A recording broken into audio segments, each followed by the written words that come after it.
Chicago O'Hare International Airport, Terminal 3, January 17, 6:47 in the morning. TSA officer Sarah Chen stood at checkpoint D12, watching the endless river of passengers shuffle through security. The fluorescent lights hummed overhead. Suitcase wheels clattered against polished tile. A German shepherd she had never seen before suddenly lunged past the security barriers. The dog moved like lightning toward a young woman's black duffel bag on the conveyor belt. His jaws opened, then froze, inches from the fabric, every muscle in his body trembling, eyes locked on something no human could see. Within 90 seconds, every gate in Terminal 3 would be sealed.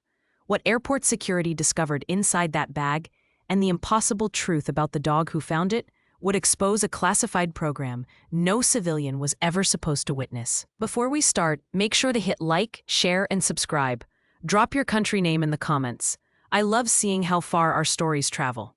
The morning had started like every other morning for the past 18 months. Sarah's alarm screamed at 4:45. She silenced it before the second beep. Her studio apartment sat dark and cold. Outside, January wind rattled the windows. She dressed in her TSA uniform without turning on lights. Muscle memory guided her hands. Badge, belt, boots, keys jangling on the ring that still carried Rex's old tag. Rex had been gone for a year and a half now. Her Belgian Malinois, her partner, her best friend. The fentanyl exposure during that drug bust had happened so fast. One moment, he was alerting on a hidden compartment.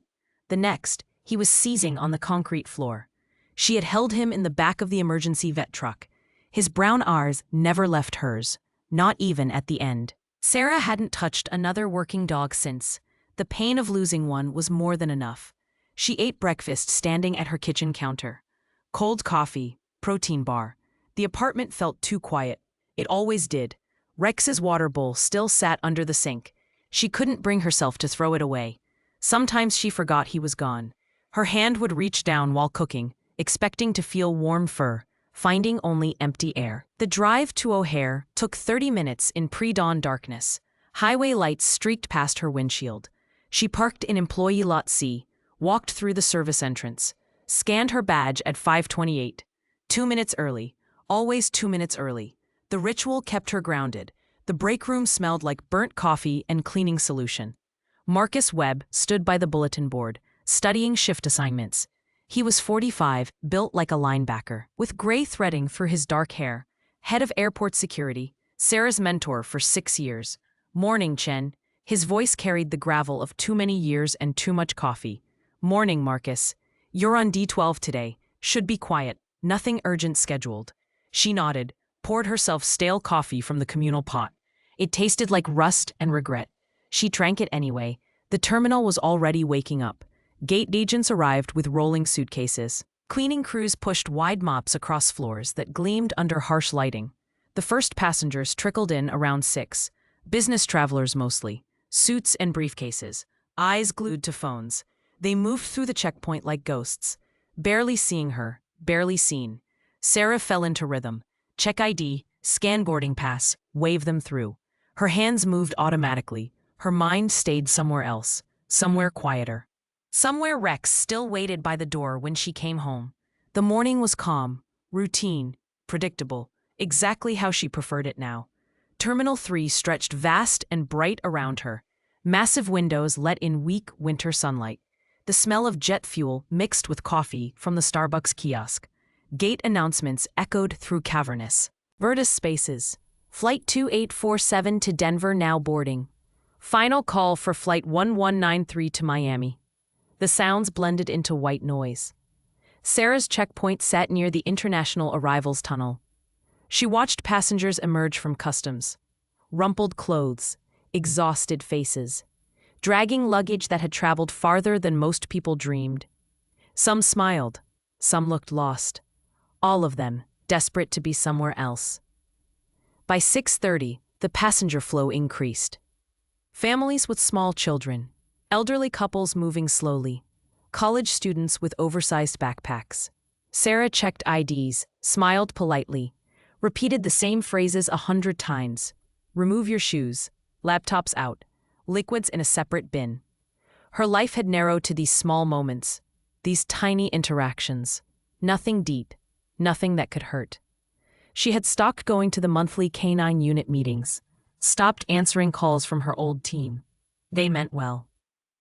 But their sympathy felt like sandpaper on raw skin. She was safer here, behind the metal detector, behind the professional smile, behind walls she had built one brick at a time. The clock on the wall read 6:43. That's when everything changed. A commotion erupted near the International Arrivals Tunnel. Voices rising, people stepping aside quickly. Sarah looked up from the ID she was checking. Her breath caught. A German shepherd was moving through the crowd. No handler, no vest, no leash. The dog walked with military precision. Head high, ears forward. Scanning faces with unnatural focus. Passengers gave him wide berth instinctively. Something in his bearing commanded respect, or fear. Sarah's radio crackled. Marcus's voice. Stray K9 in Terminal 3. Someone secure it before it causes a panic. Her heart hammered against her ribs. She hadn't been near a working dog since Rex. Her hands trembled as she reached for the spare leash in the supply cabinet under her station. The leather felt foreign in her palm. Wrong. She could call animal control. Let someone else handle it. That would be easier. But the dog moved with purpose that felt painfully familiar. That controlled gait. That systematic scanning pattern. This wasn't a lost pet. This was something else entirely. The German shepherd was magnificent and terrifying. Black coat with tan markings, a white patch shaped like lightning across his chest, scar tissue cupped through the fur above his left eye. His right hind leg favored slightly, ribs visible beneath his coat. He had been running, or starving, or both. But his eyes, golden amber. They held intelligence that made Sarah's stomach tighten. Not lost. Hunting. Sarah moved toward the dog slowly. Her training kicked in despite her fear. Low posture. Non-threatening. She kept her voice soft and steady. Hey, buddy. You lost? The dog ignored her completely. He continued weaving between passengers with surgical precision. His nose worked the air. Testing. Searching. Sarah followed at a distance. Her pulse hammered in her throat. The leash hung useless in her hand. Other TSA officers watched from their stations. Nobody else approached. They knew her history. They knew what asking her to handle a canine meant. But the dog moved too fast, too determined. Someone had to intervene before panic spread. The German shepherd stopped. Dead stop at checkpoint D12. Right where Sarah had been standing 3 minutes ago. Passenger 47 in line stood frozen. Young woman, late 20s, dark hair pulled back. Olive skin. Nervous eyes. Her black duffel bag sat on the conveyor belt, halfway through the X-ray machine. The dog's entire body went rigid, ears pinned flat, hackles raised along his spine.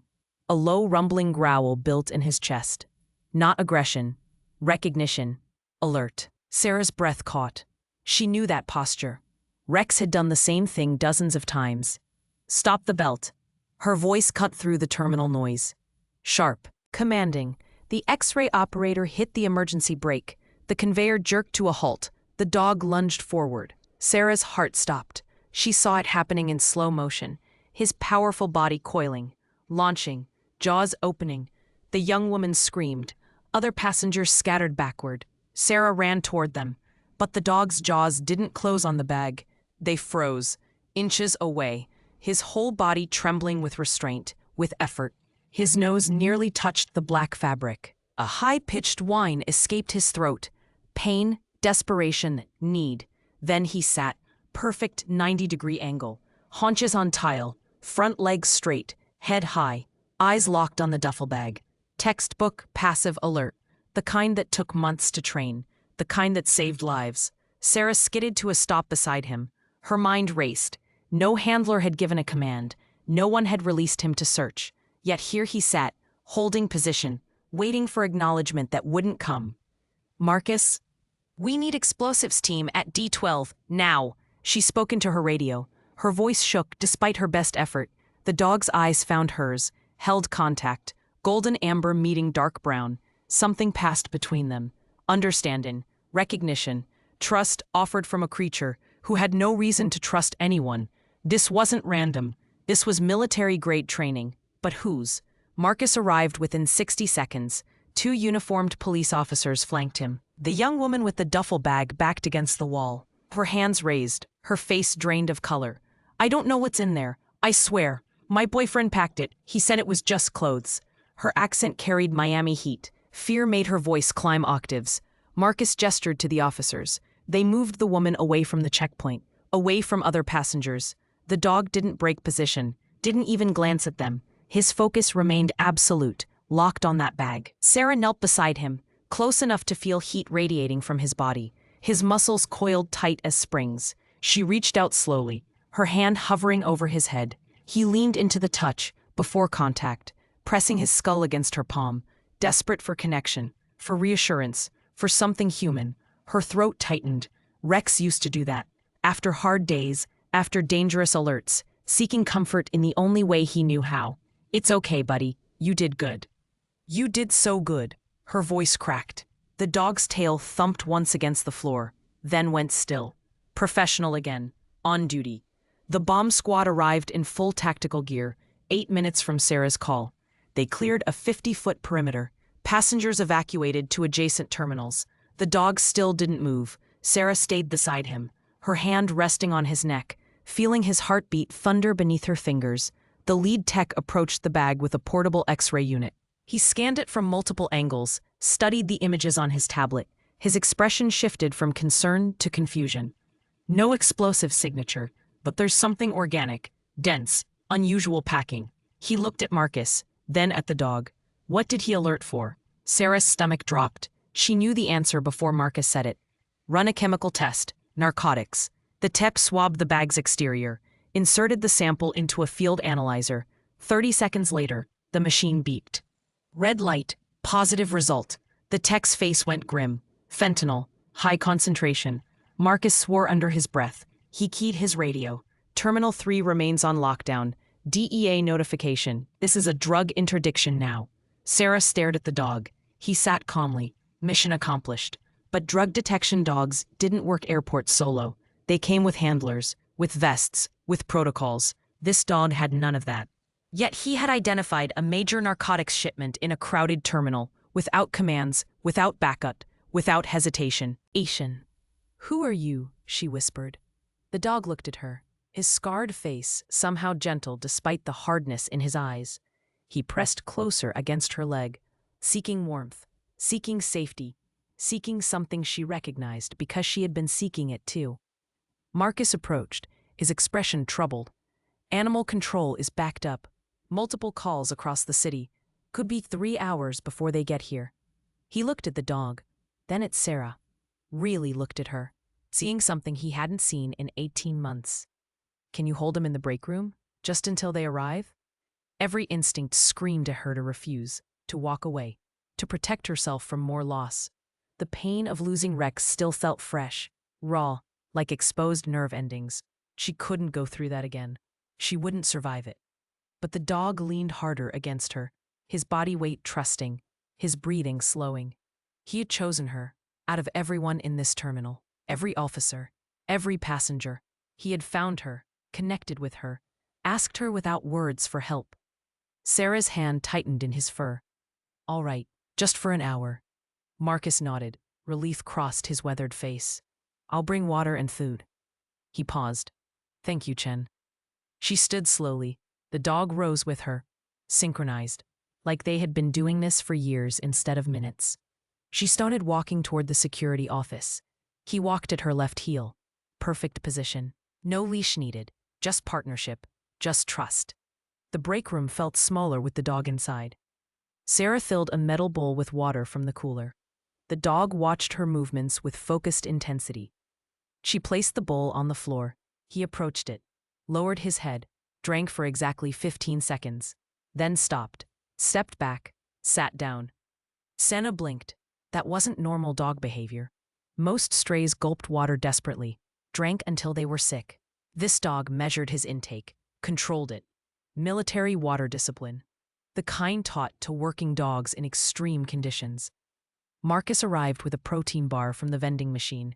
Sarah unwrapped it, broke off a piece. The dog's eyes tracked the food. His body remained motionless, waiting. She held it out. He didn't move, didn't lunge, didn't beg. He was waiting for a release command. Sarah's chest tightened. She had no idea what command he knew. Rex responded to German. Some dogs use Dutch, others Czech. She tried the universal gesture instead. An open palm, a slight nod. The approximation of okay in body language. The dog took the food gently from her fingers, chewed carefully, swallowed, then sat again, eyes on her face, waiting for permission to continue existing in her space. "You're not a stray, are you?" Her voice came out softer than intended. The dog's tail thumped twice, agreement, understanding. Something that felt too much like conversation. She knelt beside him, ran her hands over his body, checking for injuries, feeling for broken bones. His coat was thick but dirty, matted in places. He had been outside for a while, running, hiding, surviving. Her fingers found his neck, traced the muscle, felt something wrong beneath the fur. She parted the thick black coat carefully. Her breath caught. Circular scars, 5 of them, evenly spaced around his neck. The tissue had healed poorly, puckered, discolored, electrical burns, old ones, months old at least. "Oh, buddy, who did this to you?" Tears stung her eyes. She blinked them back. The dog leaned into her touch, not flinching from the examination, trusting her with his pain, with his vulnerability. The first voluntary affection he had shown. Sarah's throat went tight. Her hand trembled against his scarred skin. The door opened. Dr. Linda Kowalski entered carrying a veterinary field kit. She was 38, with practical short hair and steady hands. The airport kept her on. In retainer for service animal emergencies, Marcus said you found a working dog. Linda set her kit on the table. She looked at the German Shepherd. Her expression shifted. Professional assessment. That's military posture. Let me scan for a chip. She pulled out a handheld scanner, waved it over the dog's shoulders. Nothing. Tried his neck. Nothing. Sometimes they place them in unusual locations, harder to remove that way. She moved the scanner down his spine. Lower. Lower. Beep. The scanner screen lit up. Linda's face went white. She read the display twice, then looked at Sarah with something like fear in her eyes. "What is it?" Sarah asked. Linda turned the scanner around. The screen showed a registration code. K9T, Atlas, 2947, classified. Below it, a red banner. Restricted access, Department of Defense. "Sarah, this is a military registry. Restricted access level. I can't pull any information beyond the code." Linda's voice dropped. "Dogs with this classification are usually special operations, counter-terrorism, black ops stuff." Sarah stared at the screen, then at the dog. Atlas. His name was Atlas. He sat calmly between them, patient, as if his identity being classified was perfectly normal, as if being lost and alone and scarred was just another mission parameter. "Can you call someone? Find out where he belongs?" Sarah's hand rested on Atlas's head, already protective, already attached. "I can try the military database hotline, but with that restriction level." Linda pulled out her phone, dialed, waded through automated menus, got transferred again. Finally, a human voice answered. Linda explained the situation, gave the code, waited. Her expression changed. Confusion, then frustration. "What do you mean it doesn't exist?" She listened. Her jaw tightened. "I'm looking at the code right now. K9T, Atlas, 2947. It's on your scanner." "Your equipment." More listening. "No, I don't understand. Can you connect me with—" The line went dead. Dial tone. Linda lowered the phone slowly. "They said that code isn't in their active system anymore." Then they hung up. Sarah's stomach knotted. "What does that mean?" "It means either the dog was decommissioned and they wiped his records, or—" Linda trailed off. She looked at Atlas with new wariness. "Or he's part of something they don't want civilians knowing about." Atlas tilted his head. His scarred eye caught the fluorescent light. He seemed unbothered by their conversation, by the mystery surrounding him. He simply existed in this moment, calm, present, waiting. Sarah's mind raced. A classified military dog, working alone in a major airport.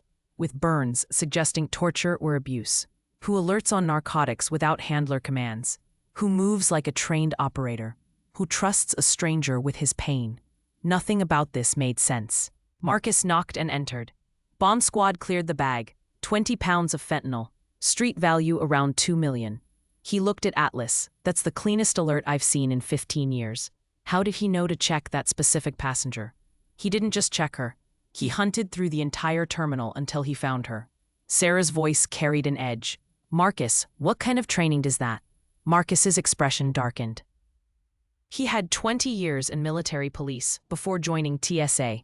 He recognized operational capability when he saw it, the kind we don't talk about in public. Atlas's ears suddenly swiveled toward the door. His body went tense, not aggressive, alert. 30 seconds later, Marcus's radio crackled. Security office, we have Detective Ramirez here about the drug seizure. Marcus frowned. That was fast. We only notified DEA an hour ago. He keyed his radio. Send him to conference room B. But Atlas stood, moved to the door, sat at perfect attention, facing it. Every muscle coiled. Sarah had seen this before. Rex did it when he sensed someone approaching, but Rex needed sounds, footsteps, voices. Atlas had reacted before the radio call, before anyone could have known someone was coming. How did you know? Sarah whispered. The door opened. A man in a dark suit stepped in, mid-40s, Hispanic features. Tired eyes. Detective badge clicked to his belt. He looked at Atlas. His expression flickered. Recognition. Fear. Something else Sarah couldn't name. That's him. The detective's voice came out rough. That's the dog from the Ruiz cartel compound raid. The ring went silent. Sarah's hand tightened on Atlas's collar. What are you talking about? Detective Ramirez looked at Marcus. How much does she know? Nothing. The dog just appeared this morning. Ramirez pulled a phone from his pocket, swiped through photos, turned the screen toward them. Crime scene images, a compound in flames, bodies covered with tarps. And in the corner of one photo, barely visible through smoke, a German shepherd with a white chest patch. 9 months ago, DEA raid on Mateo Ruiz's distribution center. We recovered 40 kilos of fentanyl, 6 arrests, 2 casualties. Ramirez zoomed in on the dog. This canine was there. He belonged to the federal agent leading the operation. Agent went down in the firefight. Dog disappeared. We assumed he burned in the fire or ran into the desert. Sarah's heart hammered. What was the agent's name? That's classified. Ramirez's eyes stayed on Atlas. But the dog shouldn't be here. He shouldn't be alive. Sarah sat on her apartment floor at 7:30 that evening. Atlas lay beside her. His head rested on his paws. His eyes tracked her every movement. She had made temporary arrangements to foster him overnight. Marcus approved it. Animal control still hadn't arrived. Probably wouldn't until morning. She told herself it was just one night, just helping out, nothing permanent. But Atlas had already mapped every room in her small apartment. He checked each window, tested every door, ensured perimeter security with military precision. Then chose a position by the entrance. Tactical advantage, clear sightlines, between Sarah and any potential threat. Rex used to do the same thing. Her phone rang. Unknown number.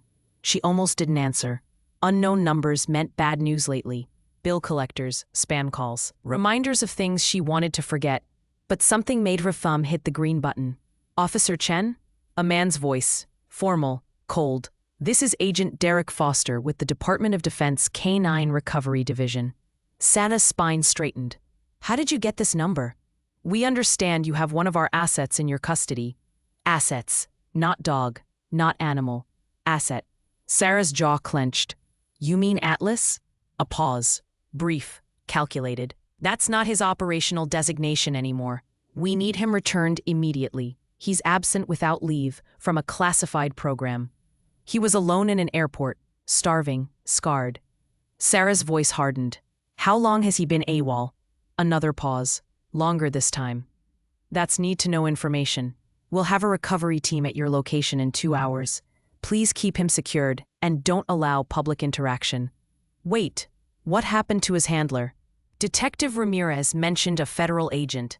Officer Chen, you're not cleared for that information. Keep the dog secured. We'll handle extraction. The line went dead. Sarah stared at her phone. Her hands shook. Anger rose hot in her chest. She looked at Atlas. He watched her with those intelligent amber eyes. Patient, trusting, waiting to see what she would decide about his fate. She wouldn't let them take him. Not like this. Not without answers. Her fingers moved across her phone screen. Google search. K9 federal raids 9 months ago. Mateo Ruiz cartel. Dozens of news articles appeared. He scrolled through them. Most contained basic information: drug seizure, arrests, 2 casualties, no names released pending investigation. Then she found a memorial post, small, buried in a law enforcement forum. In memory of Captain James Rivera, died in the line of duty. March 28th, Federal Task Force Operation, survived by Father Colonel Marcus Rivera, retired Army. Captain James Rivera. Sarah's throat tightened. She clicked on his profile photo. Young man, maybe 30. Dark hair, strong jaw, wearing tactical gear, and beside him, sitting at perfect attention, a German Shepherd puppy with a white lightning bolt across his chest. Atlas. She read more. Rivera had been special operations, counter-narco-terrorism, specialized in cartel interdiction. His K9 partner was the son of Nova, legendary bomb detection dog. Nova died saving 43 people in an embassy attack overseas. The military fast-tracked her puppy's training. Legacy placement. Rivera specifically requested him. Sarah found another article, smaller publication, more details. The rain had gone wrong. Ambush. Rivera took 3 rounds protecting his team. His K9 dragged him 200 yards to the extraction point. Rivera died in the helicopter. The dog disappeared during a firefight, presumed killed. But he wasn't killed. He survived, alone, for 9 months, carrying wounds and trauma and training no civilian dog should possess. A knock at her door made her jump. Atlas was already standing, already positioned between her and the entrance, his body low, tactical stance. A growl rumbled deep in his chest, not loud, just present, a warning. Sarah checked the peephole. 2 men in dark suits, government haircuts, federal bearing. Agent Foster hadn't lied about the 2-hour timeline. They were early. She opened the door, left the chain engaged. "Can I help you?"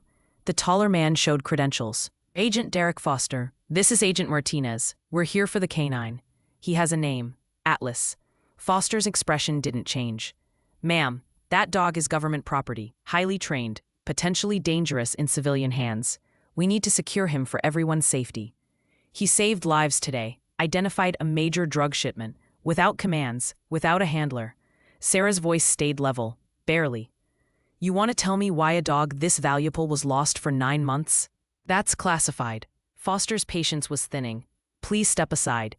Atlas pressed against Sarah's legs. She felt him trembling. Not from fear, from restraint. Every instinct telling him to defend, to protect, to fight. But he held position, waiting for her command, trusting her judgment. "He's not going anywhere tonight." Sarah started closing the door. Martinez moved forward, his hand on the doorframe. "Ma'am, we can get a court order. Then get one." Sarah met his eyes. "Until you do, he stays with me." She closed the door, engaged the deadbolt. Her heart hammered against her ribs. Her hands shook. She had just refused federal agents, probably violated a dozen regulations, maybe committed a crime. But she couldn't let them take him. Not yet. Not without understanding what he had been through. Atlas sat, looked up at her. His tail thumped once against the floor. Approval, trust, partnership. Sarah slid down the door, sat on the floor beside him. "What did they do to you?" Her phone rang again, Foster's number. She declined the call. It rang again immediately. She turned off the phone. They sat in silence, woman and dog, both carrying wounds, both running from pasts that wouldn't stay buried. Outside, Chicago night pressed against the windows. Traffic sounds filtered through walls. Somewhere in the building, a baby cried. Life continued, normal, mundane, unaware that something extraordinary sat in apartment 4C. Atlas shifted closer, rested his head on Sarah's lap. The first time he had initiated contact. The first time he had shown vulnerability instead of vigilance. She felt the weight of his skull, the warmth of his body, the steady rhythm of his breathing. Tears slid down her cheeks. She didn't wipe them away. "I lost my partner too. Rex. He was everything. And when he died, part of me died with him. Her voice cracked. I thought I couldn't survive loving another dog, losing another dog. Atlas's eyes closed, but his breathing stayed measured. Alert even in rest. A warrior's sleep, never truly off duty, never truly safe. They're going to come back with paperwork, with authority, with rules I can't fight. Sarah's hand stroked his scarred head. But tonight, you're not an asset. You're not property. You're just Atlas, and you're home. His tail thumped twice, against her leg, against the floor, against the possibility that broken things could still find each other, that loyalty transcended loss, that sometimes the ones who save us are the ones who need saving most. Outside her door, footsteps retreated down the hallway. Foster and Martinez leaving, for now. But they would return. Sarah knew that. She also knew she had just made a choice, a line crossed, a stand taken. She had forgotten what that felt like, having something worth fighting for, worth risking for, worth believing in despite the fear of losing it. Atlas sighed, a long, deep exhale, tension releasing from muscles held tight for too long. He melted into her lap, trusting, finally trusting. Sarah closed her eyes. For the first time in 18 months, her apartment didn't feel empty. Sarah woke at 9:47 that night. Her neck ached from sleeping against the couch. Atlas stood rigid by the door, his ears pointed forward like radar dishes. A low growl vibrated in his chest. Not loud, controlled, tactical warning. She heard nothing. The apartment building sat quiet. No footsteps in the hallway. No voices. Just the usual sounds of old pipes and settling walls. But Atlas didn't relax. His body stayed coiled, ready. Then she heard it, barely audible, the soft scrape of something against her door. Metal on metal. Someone was touching her doorknob. Sarah's breath caught. She moved slowly off the couch. Atlas shifted position, placed himself between her and the door. His hackles raised along his spine, but he didn't bark, didn't make noise. Military silence, drawing no attention to their position.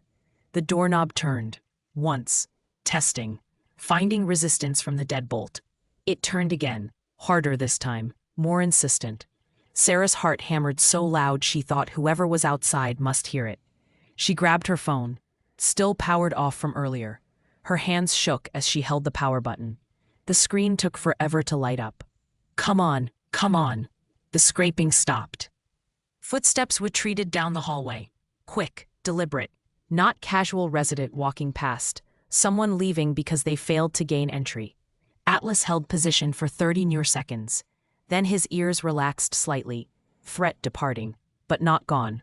Never truly gone. Sarah's phone finally powered on. Notifications flooded the screen. 7 missed calls from Agent Foster, 3 from Marcus, 2 voicemails. She ignored them all. Dialed building security instead. Security desk. Bored voice. Night shift worker scrolling through his phone probably. This is Sarah Chen in 4C. Did you log any visitors for me tonight? Papers shuffled. Keyboard clicks. No ma'am. No visitors logged for your unit. Someone just tried my door. Can you check the hallway cameras?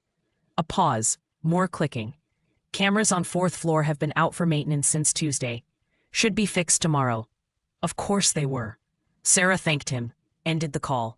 She looked at Atlas. He watched her steadily, patient, waiting for her to process, to decide their next move. This wasn't random. Federal agents wouldn't skulk outside her door at night. They would knock, announce themselves, use authority and paperwork and daylight. Someone else wanted Atlas. Someone willing to break in. Someone who knew the cameras were down. She couldn't stay here tonight.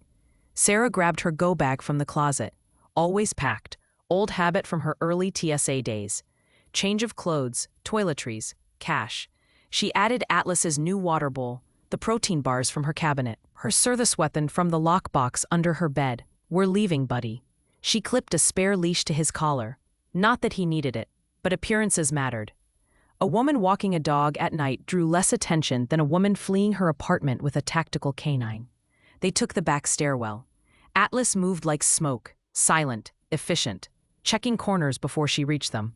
His training evident in every step. Sarah had worked with canine units for years. She had never seen a dog move like this, never seen this level of operational awareness.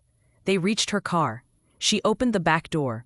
Atlas jumped in without command, settled in the center seat, positioned for maximum visibility, for rapid exit if needed. Sarah drove, no destination in mind, just away. Away from her apartment, away from whoever had tried her door. The streets of Chicago stretched empty under sodium lights. It was approaching 10:30. Most people safe in their homes, living normal lives, unaware of classified dogs and federal secrets and threats that scraped at doors in darkness. Her phone rang. Marcus. She answered this time. "Chen, where are you?" His voice carried worry and anger. "Foster's threatening to arrest you for theft of government property. Someone tried to break into my apartment tonight, Marcus." Silence. Then, "You sure it was related?" Atlas alerted before I heard anything. "Cameras on my floor are conveniently down. You tell me." Marcus swore. "Listen to me carefully. The passenger whose bag Atlas flagged, Elena Marquez, she made bail 3 hours ago." Sarah's stomach dropped. "How?" "High-priced lawyer, posted 200,000 cash. She's in the wind." Marcus paused. "And Sarah?" "We did inventory on the evidence locker. The fentanyl from her bag, half of it is missing." The world tilted. Inside job. Has to be. Only 4 people had access codes. "We're running internal investigation now." Marcus's voice lowered. "But if someone inside helped her walk, and they know Atlas can identify their operation, they'll want him dead." Sarah finished the thought. Her hands tightened on the steering wheel. "The federal agents, Foster and Martinez, are they legitimate?" "Their credentials check out. DOD confirms their assignment. But Chen, there's something else." Marcus hesitated. "I did some digging." "Atlas's file?" "It was sealed 8 months ago, right after Rivera died, marked as KIA with his handler. Officially, that dog doesn't exist anymore." "Then why send agents to recover him?" "That's what bothers me." Papers rustled on Marcus's end. "I think there are 2 separate groups looking for Atlas. The official one that wants him back in their program, and whoever he was running from for 9 months. The ones who gave him those scars." Sarah glanced in the rearview mirror. Atlas sat perfectly still, watching the road behind them, always watching. "Where can I go? I can't bring him back to the airport. Can't go home. My cousin has a cabin in Wisconsin, 2 hours north, off-grid. I'll text you the address." Marcus paused. "Sarah, you're putting your career on the line for a dog you've known for 12 hours. He saved lives today.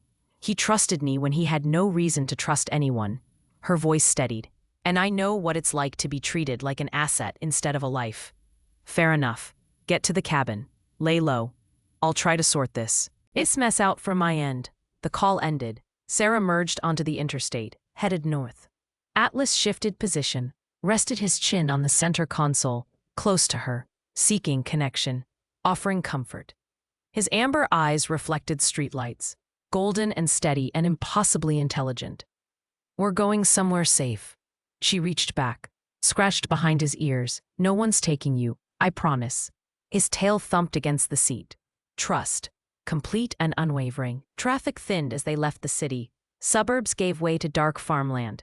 Snow-covered fields stretched vast and empty under a clear January sky.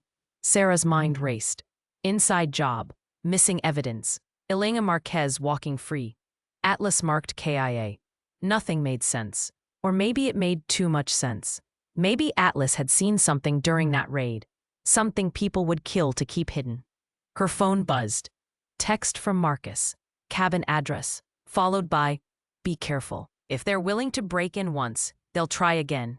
Sarah knew that. She also knew she had crossed a line tonight. Fled federal agents. Possibly violated a dozen laws. Her career might be over. But as she drove through darkness with a scarred dog who had chosen her, who had trusted her with his trauma and his training and his life, she found she didn't care about careers.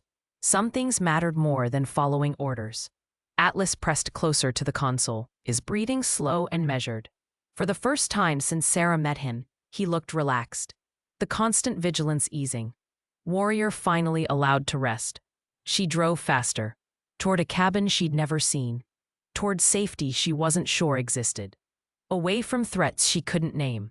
But together, Not alone. Never alone again. Sarah returned to the airport 3 days later. She had no choice.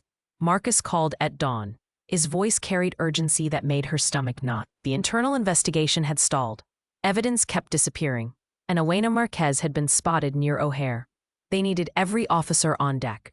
She left Atlas at the cabin. He didn't like it. Paced the small living room. Whined at the door.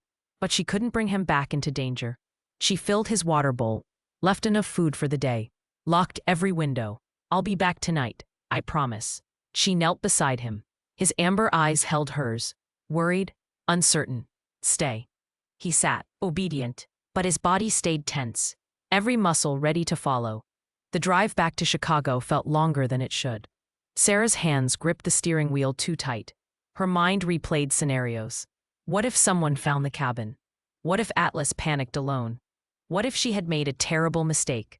Terminal 3 buzzed with extra security. Plainclothes officers mixed with passengers, canine units from other districts patrolled checkpoints. Marcus stood near the security office. Dark circles under his eyes. 3 days without sleep etched into his face. Chen, good.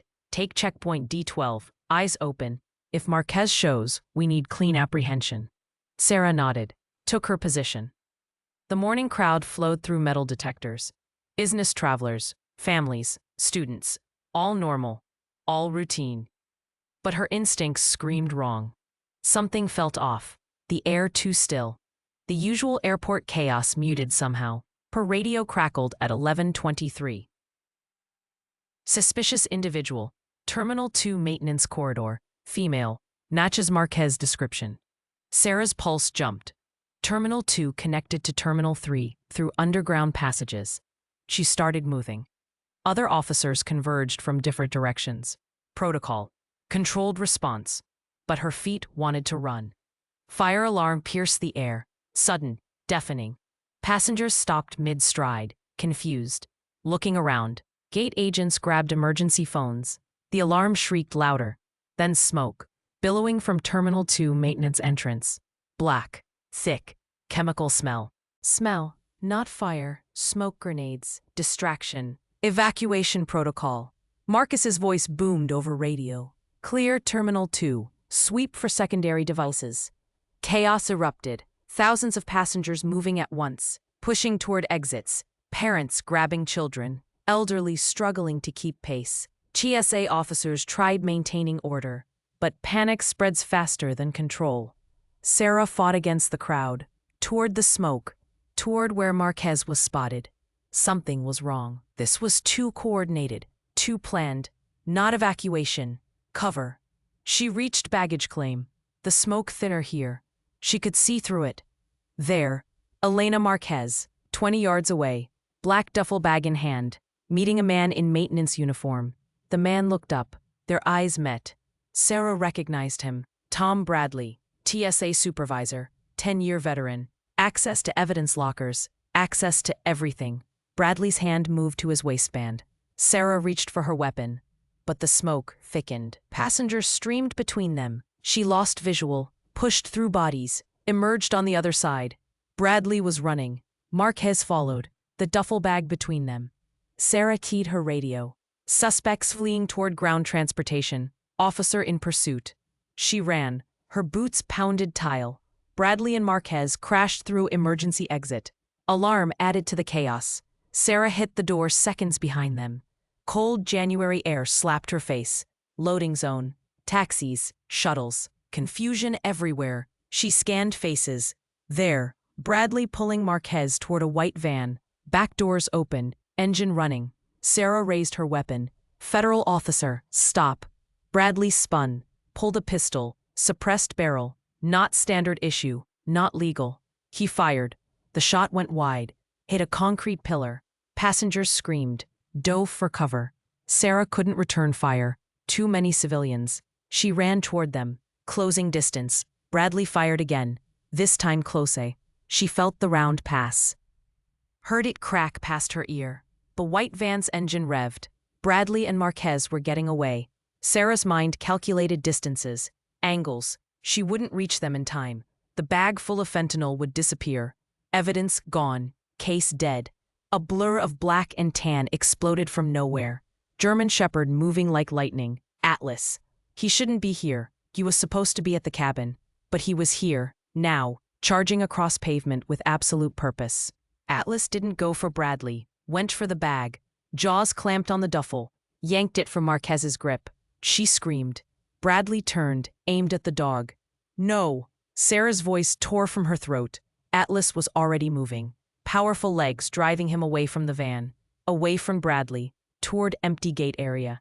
50 pounds of explosives and drugs in his jaws, running with burden that should slow him. But he moved like wind. Bradley fired, missed, fired again. The round hit concrete, where Atlas had been. The dog reached gate C-47, construction zone. Barriers up, no passengers. He dropped the bag gently, sat beside it, perfect guard position. Sarah reached Bradley, tackled him before he could fire again. They hit pavement hard. Her training kicked in. Control his weapon hand. Secure the threat. Bradley fought, stronger than he looked. His elbow caught her ribs. Air exploded from her lungs. Marcus appeared, grabbed Bradley's weapon arm. Twisted. The gun clattered across pavement. Other officers swarmed. Bradley went down under their weight. Marquez tried to run. Made it 3 steps before 2 uniformed cops brought her down. Sarah staggered to her feet. Her ribs screamed. She didn't care. She ran toward gate C-47, toward Atlas. He sat perfectly still beside the duffel, waiting, on duty. But his body trembled. Exhaustion, fear, relief. She dropped to her knees beside him. Her hands found his face. Checked for wounds, for blood. He was intact, whole, safe. You crazy, impossible dog. How did you even get here? Atlas leaned into her touch. Exhausted, his tongue lolled, but his eyes stayed alert, watching for threats, always watching. Bomb squad arrived, surrounded the bag. Tech team leader looked at Sarah, then at Atlas. He carried this? Disbelief colored his voice. That's 50 pounds of fentanyl packed around C4. Dead man's switch on a cell phone. If that had detonated in Terminal 3, he didn't finish. Sarah's arms wrapped around Atlas, her face pressed into his fur. 3,000 people in Terminal 3. Gate areas packed, security checkpoints full. Families, children, all of them would have died. Atlas had taken the bomb away from them, carried it to safety, risked everything. The terminal fell silent. Officers stopped moving, passengers frozen behind barriers. Everyone watching the German Shepherd, sitting calmly beside the woman who had known him for 3 days, who had trusted him, who had chosen him. Marcus approached slowly, his eyes red, his voice rough. That dog just saved this airport. He looked at Sarah, really looked at her. He saved all of us. Atlas's tail thumped once against concrete, then went still. Mission complete, waiting for new orders, waiting to be told he did good, waiting for acknowledgement that his sacrifice mattered. Sarah held him tighter. You did good, buddy, so good. Best dog, best partner. Her voice broke. Tears streamed down her face. She didn't hide them. I thought I saved you, but you saved me. You saved everyone. Atlas pressed closer. The trembling stopped, the vigilance eased. For the first time since she met him, he looked at peace. Purpose fulfilled, handler safe, pack protected. Nothing else mattered to him. Just this moment, this connection, this impossible bond forged in chaos. Agent Derek Foster arrived at the airport security conference room at 7:14 that evening. Sarah sat at the long table. Atlas lay beside her chair. His head rested on her boot, exhausted but alert. Marcus stood near the door, arms crossed, expression unreadable. Foster placed a thick manila folder on the table.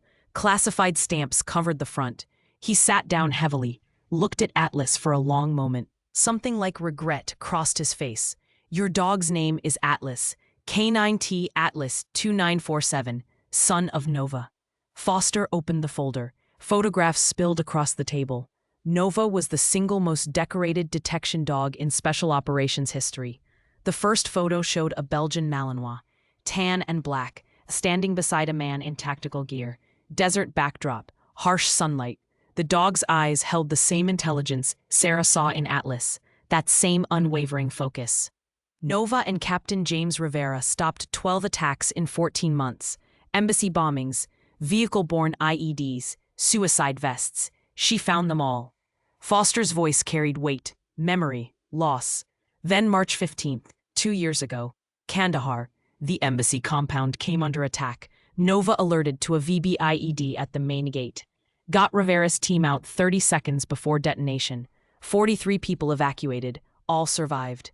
He placed another photo down. The aftermath, rubble, smoke, destruction. Nova didn't make it out. She stayed at the gate, kept alerting, making sure everyone knew the danger. The blast killed her instantly. Sarah's throat tightened. She looked at Atlas. He watched the photos. Did he remember his mother? Could dogs carry that kind of memory? Foster laid down a new photo. Puppy, maybe 3 months old, black coat with tan markings, white lightning bolt across his chest. Already serious, already focused. This is Atlas at 8 months. We fast-tracked his training. Rivera's unit specifically requested him. Legacy placement. They believed he carried Nova's gift. The next series of photos showed Atlas growing, training, learning, always beside Rivera. Man and dog. Partners. Partners. The bond visible even in still images. Trust, loyalty, love. 10 months later, they deployed to Arizona. Joint task force with DEA, targeting the Ruiz cartel's distribution network. Foster's jaw tightened. It was supposed to be routine, controlled raid, but someone tipped them off. The cartel was waiting. He placed crime scene photos down. Sarah looked away. She had seen enough death. But Foster continued. Rivera took 3 rounds. Chest, abdomen, shoulder. Atlas dragged him 200 yards through hostile fire to the extraction point. Witnesses said the dog took rounds too, kept going. Got Rivera to the helicopter. Rivera died en route to base hospital. Atlas disappeared during the firefight. We searched for weeks. Found nothing. Blood trail went cold in the desert. Foster paused. We presumed him KIA, officially listed him as deceased 8 months ago. Sarah's hand found Atlas's head. He leaned into her touch. What about the scars on his neck? Foster's expression darkened. The cartel has a reputation. They torture captured canines, send messages, break the dogs before killing them. He looked at Atlas with something like awe. If he escaped them and survived 9 months alone, his training and instinct are beyond anything we've documented. Marcus spoke from his position by the door. Why didn't you tell us this immediately? Why the classified runaround? Because officially, Atlas doesn't exist anymore. His file was sealed. Training methods classified. Capabilities above top secret. Foster met Sarah's eyes. Dogs like Atlas represent $40 million in training. Techniques we can't allow to become public knowledge. Counterterrorism, chemical detection, tactical operations most people don't know exist. He slid papers across the table. Official letterhead, Department of Defense seal. We need him back. Our training facility in Virginia can. No, Sarah's voice cut through the room like a blade. Foster leaned forward. Officer Chen, dogs like Atlas save lives. You witnessed that today. Imagine that capability deployed in airports, border crossings, high threat zones. He could prevent attacks, stop terrorists, protect thousands. Deployed. Sarah stood. Atlas rose with her, synchronized. We keep using that word, like he's equipment, a weapon, a tool. Her voice shook with anger. He's not. He's a living being who's been through hell, who watched his handler die, who was tortured, who survived alone for 9 months. And you want to send him back into that? It's what he was bred for, trained for. Foster's tone stayed calm, professional. This is his purpose. His purpose? Sarah's hands clenched. Look at him. Really look at him. Foster did. Atlas stood at Sarah's side. Perfect tactical position. But his eyes held something beyond training, beyond instinct, peace, trust. Home. He's done fighting.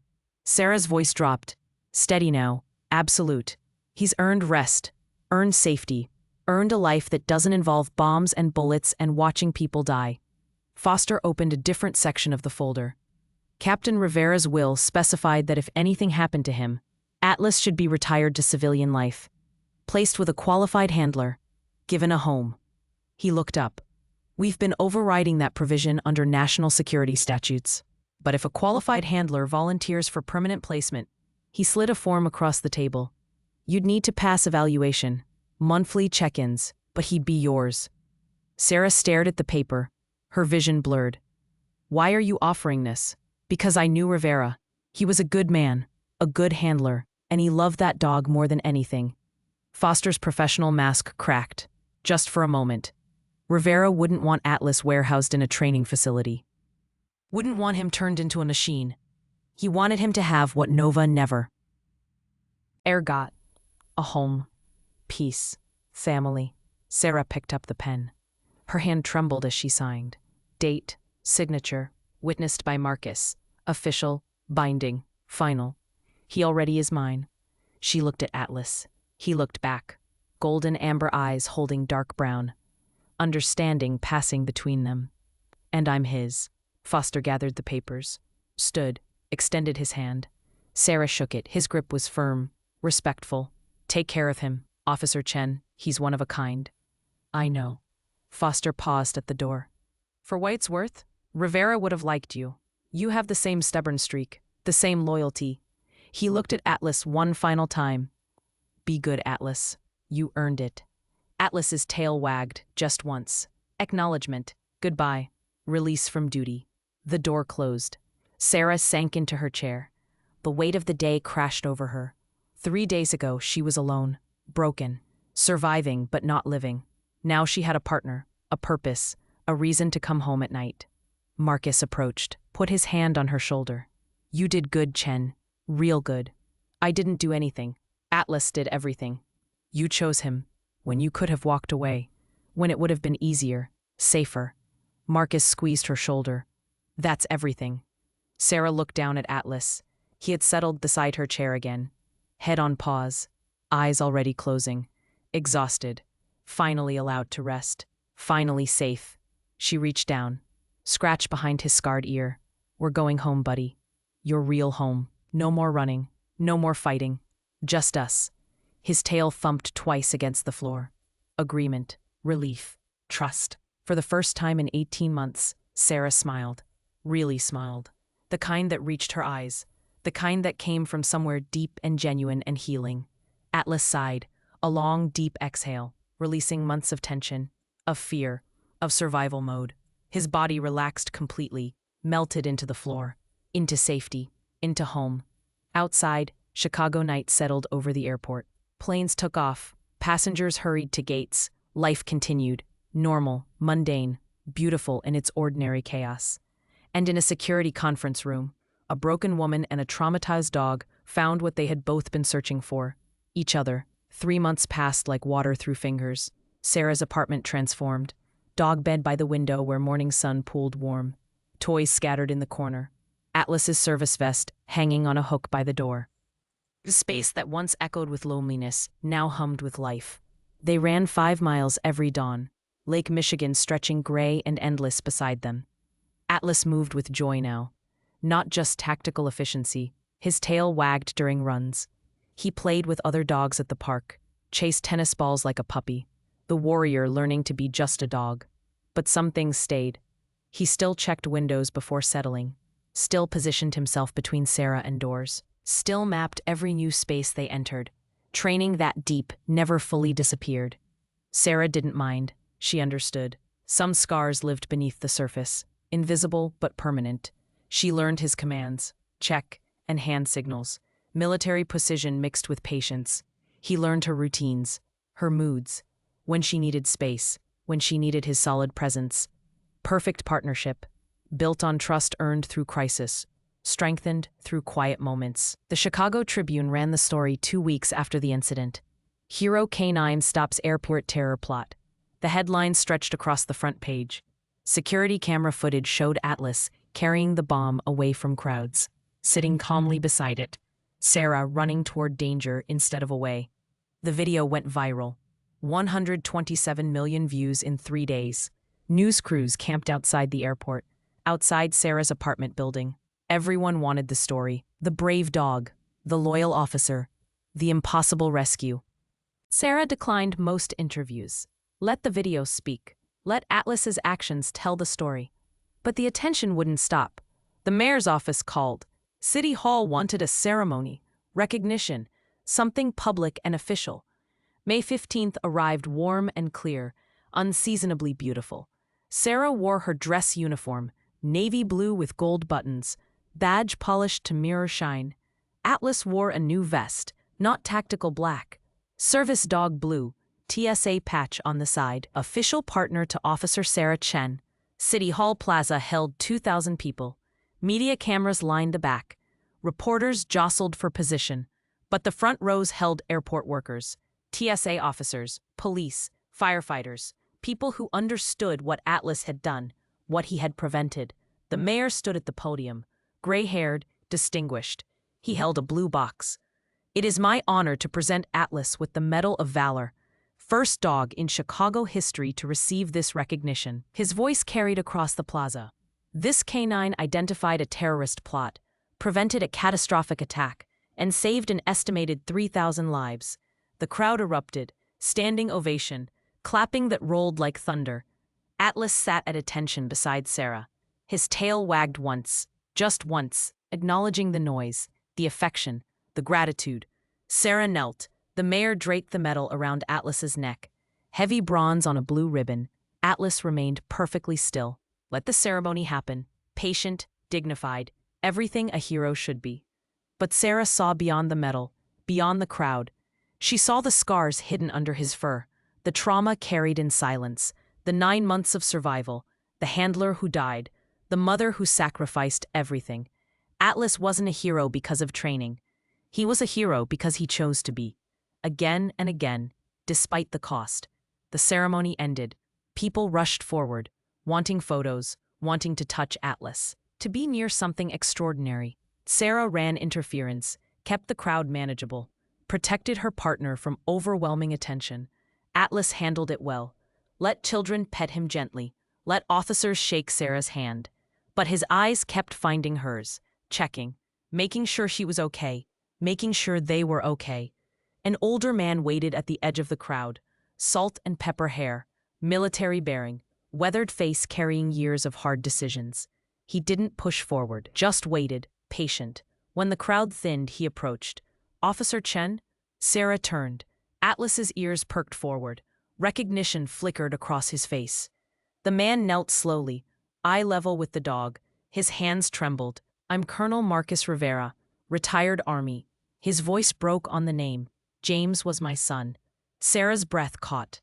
Atlas moved forward, slow, deliberate. He pressed his head against the colonel's chest. The man's arms wrapped around him. Tears streaked weathered cheeks. They sent me his tags, this photo. The colonel pulled a picture from his jacket. Young man in uniform, Atlas as a puppy on his lap, both looking at the camera, both smiling. They said Atlas was gone too. I buried an empty box next to my son. Had a funeral for a dog I never met. His shoulders shook.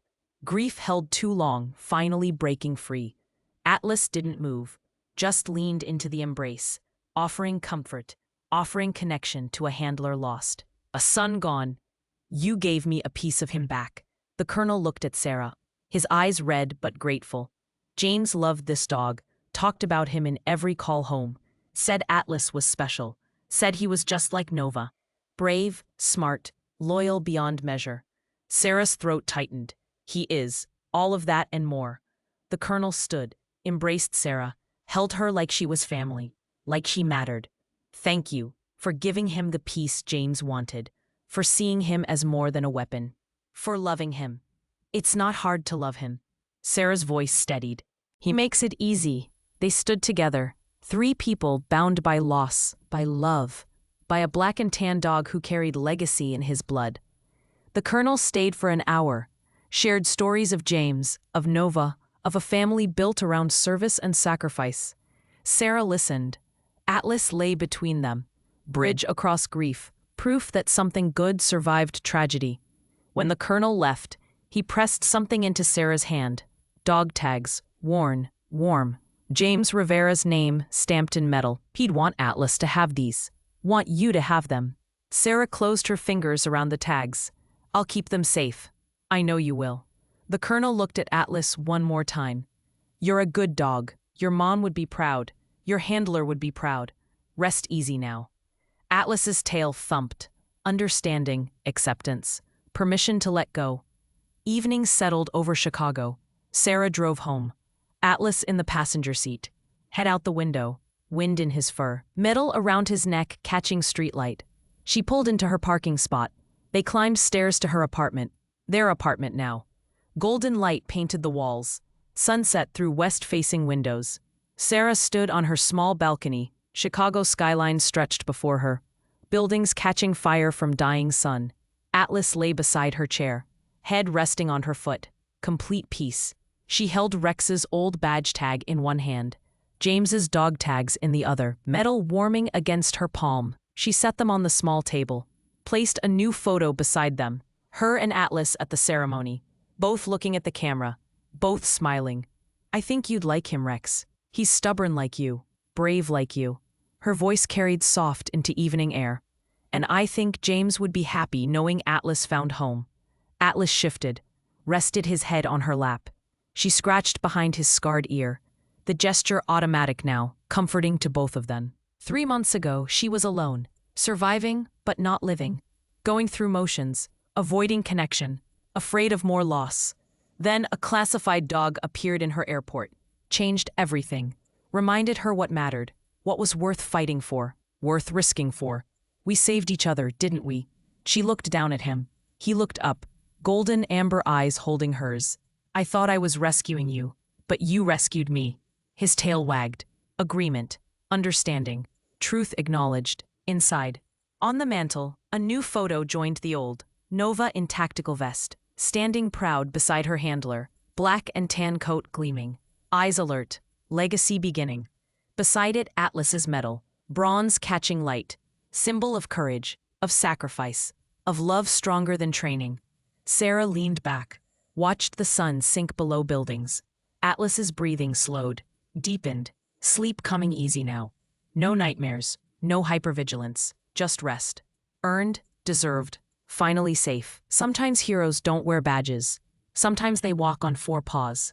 Sometimes they find us when we need them most. When we're broken and lost, and convinced we'll never be whole again. They don't fix us. They just remind us we're worth saving, worth loving, worth fighting for. Sarah closed her eyes. For the first time in 2 years, peace settled into her bones. Real peace. Not absence of pain, but presence of purpose, of partnership, of home. Atlas sighed, content, complete. A warrior finally allowed to rest. A survivor finally allowed to heal. A dog finally allowed to be just a dog. Loved, protected, home. The city hummed below them. Life continuing. Stories unfolding. But in apartment 4C, 2 souls found what they'd been searching for. Each other. And that was enough. More than enough. Everything. If this story touched your heart, don't forget to like, share, and subscribe. These are the stories that remind us what loyalty really means, what love looks like, what home feels like, and sometimes the best endings are just new beginnings.